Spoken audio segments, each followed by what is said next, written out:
I'd just like to say that so many times we talk about mental health and mental health issues and traumas, and those can have a very dark, negative, sometimes fatal result. For all that Dele Alli has gone through and for all the good that his words are doing, he's here.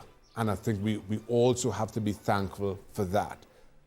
Not many can get through that darkness, but he did. And I think we're all a little bit better, at the very least, a little bit more appreciative for what players go through. And as Shaka just said, not many can get through that, to then get through it and be able, obviously, still deal with it, being into rehab, but to be able to come out, as Shaka said, and be so brave to speak about it openly as he had. You can see why it has resonated with so many. Now it's been released. And part of that has to do with the locker room culture. And I can't speak for the current locker room culture. That may have changed. But nowadays, for somebody to come out and talk about these issues openly and mental health wasn't nearly as accepted as it would be today. So to your point, I think there is a level of maturity that his own experiences provide Dele. But in order to get that perspective and that level of maturity, he has gone through very dark moments. And I think what was most challenging from his perspective, and I don't want to speculate here because this is a very delicate subject, I have to imagine that for him, playing the game was the natural outlet.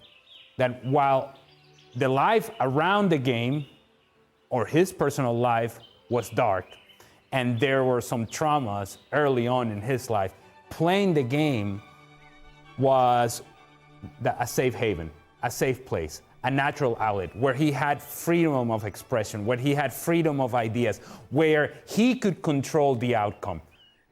It wasn't his surroundings that was controlling the outcome. It was him that was controlling the outcome because he had the ball at his feet. When that game is taken away from him because of lack of performance or because of not meeting expectations or because he's not scoring enough goals or because he's not impacting the game, and now the safe haven, the safe place, the outlet is creating more anxiety, is bringing more pain, then you have to imagine what was once a dark place became even darker. And that, I think, is the part that I have to imagine must have been most difficult for him. That the field, the training ground, the locker room, the team, the games was no longer the support system that he had used over the course of his life to be able to cope with whatever else he had going on and whatever other traumas he had in his life. His recognition of that, I think, takes great courage, and I think it takes great maturity, and being able to say, I need help. See, we all, at whatever level we play, there is an element of ego that goes with being a professional athlete, not just a professional soccer player, but a professional athlete, that you feel like you can be the best on the field at whatever moment, that you belong at that stage. And that element of ego and confidence propels you forward. So it takes a great deal of courage to look at yourself in the mirror and say, I need help. I can't do this on my own. I have to put my ego aside. I can no longer be the guy that I once was, and I can no longer do this to myself. I need somebody to help me, and I need somebody to talk to, and I need somebody to open up to. And this has to be part of his therapy, if you will, being able to come out and speak so freely about this. I think the level of courage that it takes is something that I simply cannot relate to.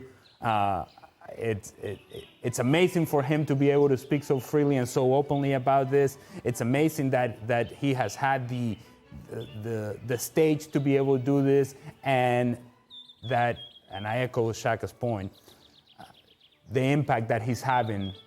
He may be doing this for his own therapy, for his own well-being, but he's touching so many lives that he's not aware of. And It's something that doesn't happen naturally to guys at this level to recognize weakness, to recognize that you need help, to know that you're not doing it alone, and to know that you need somebody to pull you from the darkness and to help you out.